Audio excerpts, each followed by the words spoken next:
სამედიცინო შემოწმების გარეშე მძღოლები რეისზე ვეღარ გავლენ. გარდა ამისა, ახალი ვალდებულებები ეკისრება ავტოსადგურებს. კონკრეტულად კი აუცილებელი არის აღჭურვილი იყოს მძღოლის მოსასვენებელი ოთახითა და სამედიცინო პუნქტით. უფრო დეტალურად ახალი რეგულაციების შესახებ სასაუბროდ ჩაგორთვება ირაკლი იზორია, ფონდი პარტნიორობა საგზაო უსაფრთხოებისთვის აღმასრულებელი დირექტორი.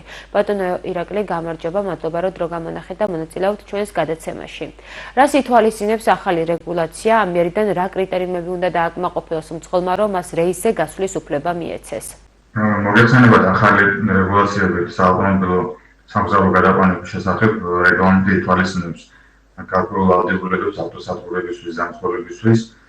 ერთ-ერთი ვალდებულება არის სწორედ სამედიცინო შემოწმების გავლა, ოღონდ სამედიცინო შემოწმება მძღოლმა უნდა გაიაროს წელიწადში ერთხელ და შესაბამისი ცნობა უნდა მიიტანოს ავტოსადგურის ანუ ავტოსადგურის ადმინისტრაციაში. თუმცა ამასთანავე სავალდებულო ხდება ყოველ ნახევარწელიწადში ან 6 თვეში ერთხელ მიიტანოს ცნობა ნასამართლეობის შესახებ და ნარკოლოგიური, ესე ვთქვათ, შემოწმების შესახებ ცნობა. აქედან გამომდინარე, გარკვეულწილად ვალდებულებები იზრდება მძღოლების მიმართულებით გამომდინარე იქიდან, რომ წინა წლებში გარკვეული პრობლემები იყო მძღოლთა გადაადგილების პერიოდში, როცა მგზავრები გადაყავდათ, ჰქონდა ფაქტი ადგილი ნასვამობის ფაქტებს, იგივე ნარკოლოგიური ვითარების გამოვლენის ფაქტებს, აქედან გამომდინარე რეგლამენტი ზუსტად ამას ითვალისწინებს, რომ მძღოლების მაქსიმალურად შემოწმება მოხდეს გამომდინარე იქიდან, რომ უსაფრთხოდ და ესე ვთქვათ, კომფორტულად გადაიყვანონ ჩვენი მგზავრები. ასევე დავამატებდი იმას, რომ ეს ავტოსადგურის რეგლამენტი ითვალისწინებს არა მარტო სამედიცინო შემოწმების მიმართულებას, არამედ ითვალისწინებს თვითონ მოწყობას, ანუ თუ როგორი უნდა იყოს ავტოსადგურები მოწყობილი, ვიცით რომ 3 კატეგორიის ავტოსადგური იქნება, პირველი კატეგორიის, მეორე და მესამე კატეგორიების. უშუალოდ პირველ და მეორე კატეგორიას უფრო დიდი მოთხოვნები ექნება, მაგალითად იგივე ის რომ მძღოლთა მოსასვენებელი ოთახი უნდა იყოს, სამედიცინო ოთახი უნდა იყოს, ასევე დედათა და ბავშვთა მოსასვენებელი ოთახი უნდა იყოს და სავალდებულო არის სპეციალური სალაროც იყოს შესაბამისად მოწყობილი, ასევე პარტნიორების ვალდებულება აქვს, რომ ამაღლებული პარტნიორებით განხორციელდეს მგზავრთა გადაყვანა, რომ ამაღლდეს ამის უსაფრთხოება და ასევე მოახდინონ წინასწარი პერიოდული ინსპექტირება, ანუ ავტომობილების და ეგრეთ წოდებული სამარშრუტო ტაქსები და თვითონ ავტობუსები შეამოწმონ, რამდენად ტექნიკურად გამართულები არიან, სანამ რეისში გავლენ. და აქვე მნიშვნელოვანია ის ფაქტიც, რომ თვითონ ტექნიკური ინსპექტირების დოკუმენტაციის მოთხოვნაც იქნება, ანუ თუ წარდგენილი არ იქნება შესაბამისი დოკუმენტაცია, ამ შემთხვევაში რეისზე ვერ გავა ესათვის ავტომობილი.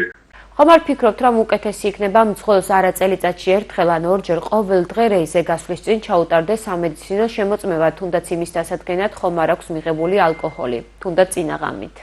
რეისის გასვლამდე უნდა მოხდეს ყოველთვის ნასვამ მდგომარეობაში არის თუ არა მძღოლი ამის გადამოწმება და ეს აუცილებელიც არის ესეთი მსგავსი ტიპის სამედიცინო შემოწმებები, იმიტომ რომ ხშირად არის და ხდება პრაქტიკაში ის, რომ მძღოლი შეუძლოდ გრძნობს თავს და მაინც გადის რეისში, ან შეიძლება მას უბრალოდ მაღალი წნევა აწუხებდეს ან რაღაცა სხვა პრობლემა. აქედან გამომდინარე, იმისათვის რომ მგზავრების უსაფრთხო გადაყვანა მოხდეს, აუცილებელი არის წინასწარი სამედიცინო შემოწმება, სულ რამდენიმე წუთიანი პროცედურა არის, ვისი გავლის შემდგომაც მძღოლებს მიეცემათ რეისზე გასვლის უფლება. სამედიცინო შემოწმება იქნება უფასო, თუ მძღოლებმა თავად უნდა გაიღონ ხარჯი? რაც შეეხება ყოველდღიურ შემოწმებას, რა თქმა უნდა, ეს უფასო იქნება და თვითონ სადგურის შესაბამისად ავტოსადგურის ადმინისტრაციამ უნდა უზრუნველყოს ამის გაკეთება, თუმცა ნარკოლოგიური ცნობა და ნასამართლეობის ცნობა, რა თქმა უნდა, ეს მძღოლზე იქნება ალბათ დამოკიდებული და მის ხარჯებზე, რომ წელიწადში ერთხელ განახორციელოს მსგავსი ცნობის, ესე ვთქვათ, აღება და წარდგენა ავტოსადგურის ადმინისტრაციაში. და ბოლოს თქვენი შეფასებით კიდევ რა რეფორმები უნდა გატარდეს, რომ მგზავრთა გადაყვანა ქვეყანაში უსაფრთხო და კომფორტული გახდეს? მგზავრთა გადაყვანასთან დაკავშირებით უფრო კომფორტული და უსაფრთხო გადაადგილება რომ იყოს ქვეყანაში, ამისათვის აუცილებელი არის ეგრეთ წოდებული სიჩქარის მენეჯმენტის განხორციელება, ანუ თუ ავიღებთ მგზავრთა გადაყვანას, ამ შემთხვევაში აუცილებლად თვლით ჩვენ რომ იყოს ავტობუსებში და ასევე მიკროავტობუსებში დამონტაჟებული ეგრეთ წოდებული სიჩქარის შემაფერხებელი სპეციალური მოწყობილობები, რომელიც უკვე კანონმდებლობით საერთაშორისო გადაყვანებისთვის ვალდებულება არის, თუმცა საქართველოში ჯერჯერობით არ არის ამის ვალდებულება და ძალიან კარგი იქნება თუ ამას შემოვიღებთ, ვიცით რომ ძალიან ბევრი მიკროავტობუსის მიერ ხდება ხშირად გადაჭარბება სიჩქარის და რაც სავალალო შედეგებს იწვევს, აქედან გამომდინარე სპეციალური ამ მოწყობილობის დამონტაჟების შემდგომ მცხოვრები ვეღარ განავითარებენ იმ მაღალ სისწრაფეს, რაც კანონმდებლობით არ არის დაშვებული.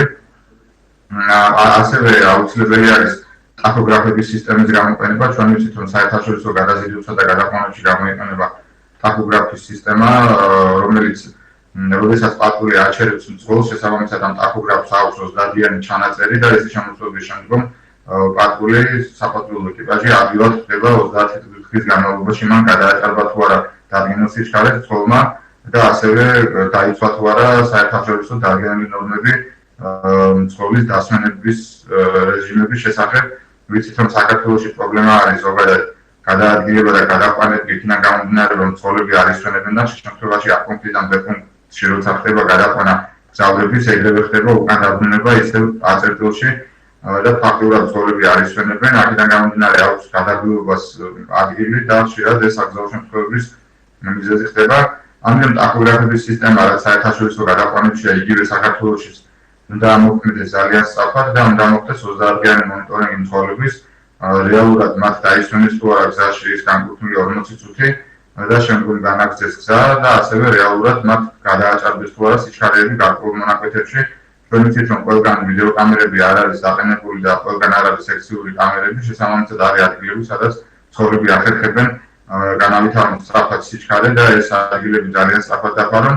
ამიტომ ტაქოგრაფის აუცილებლობა არის იქიდან გამომდინარე, რომ ასეთ მსგავს მანიპულაციებს მცხოვრები ვეღარ განახორციელებენ, იმიტომ რომ ფაქტობრივად ეს ჩანაწერი ინახება თვითონ ტაქოგრაფის სისტემაში და პატრულს მარტივად შეუძლია ეს ყველაფერი ნახოს და ამოიღოს.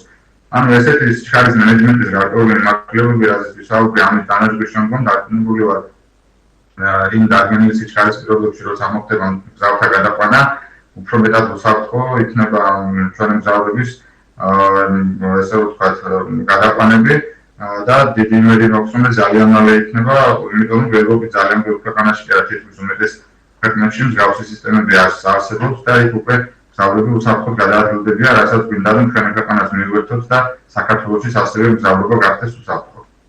დიდი მადლობა, რომ დრო გამონახეთ და მიიღეთ ჩვენს გადაცემაში მონაწილეობა, წარმატებას გისურვებთ.